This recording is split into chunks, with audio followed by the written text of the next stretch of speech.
मी हसनाळ गावामध्ये आलेलो आहे. ढगफुटी आणि अतिवृष्टीमुळे या गावावर जे पुराचं संकट आलं ते नैसर्गिक संकट नव्हतं, ते मानवनिर्मित संकट होतं. कारण इथून 200 मीटर अंतरावर धरणाची भिंत आहे आणि यावर्षी मे महिन्यामध्ये गहभरणी झाली आहे. गहभरणी करत असताना जलसंपदा विभागाचे अधिकारी श्री तिडके हे स्वतः या ठिकाणी आलेले होते. त्यांनी इथं एक खून केलेली आहे. त्यांनी गावकऱ्यांना सांगितलं होतं, काही झालं, किती मोठं संकट आलं, किती अतिवृष्टी झाली, तर या लेवलच्या वर पाण्याची पातळी किमान या वर्षी तरी जाणार नाही, असं सांगितल्यामुळं गावकरी निर्धास्त होते. पण प्रत्यक्षामध्ये जे पाऊस पडल्यानंतर जे पाणी आलं ते इथून या मंदिराचा कळस 30 फूट उंचीवर आहे. तो कळस सुद्धा पाण्यामध्ये बुडालेला होता.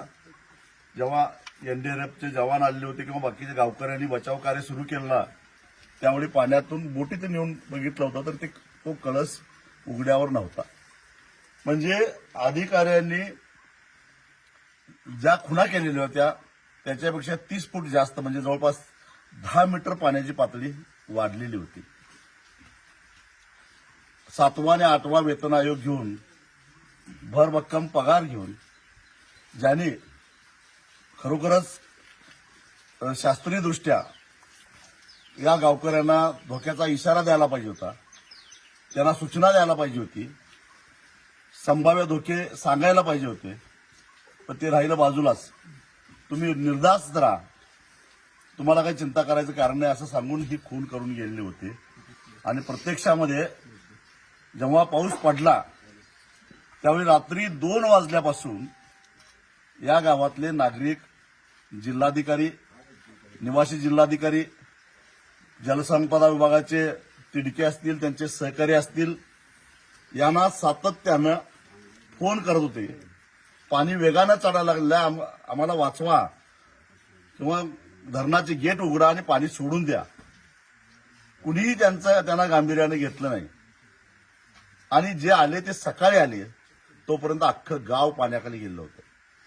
त्यामुळं या गावातले जे 6 निरपराध लोक मृत्युमुखी पावले, त्याचबरोबर शेकडो जणांवर अजून त्याची गणती व्हायची, मृत्युमुखी पावले.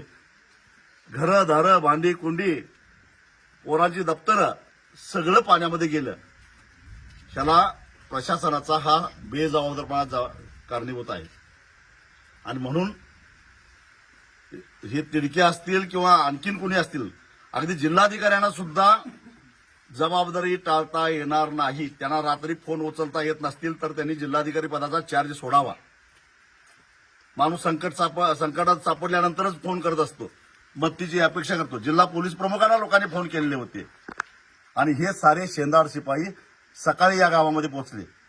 जे मृतदेह बाहेर काढलेले आहेत ते इथल्या नागरिकांनी काढले आहेत, एनडीआरएफनं नाही. एनडीआरएफचं प्रत्यक्षात काम 9:30 नंतर सुरू झालं, तोपर्यंत नागरिकांनी मृतदेह बाहेर काढलेले होते. मग असले शेंदाड शिपाई काय कामाचे? तेव्हा याची सखोल चौकशी झाली पाहिजे. आणि या 6 निरपराधांच्या मृत्यूला जबाबदार असणाऱ्या जलसंपदा विभागाच्या हे जे अधिकारी आहेत त्यांना नोकरीतून काढूनच टाकलं पाहिजे, टर्मिनेट केलं पाहिजे. आणि जलसंपदा विभागाच्या मंत्र्यांनी राजीनामा दिला पाहिजे. शेतकरी म्हणजे कोण वाटलं तुम्हाला?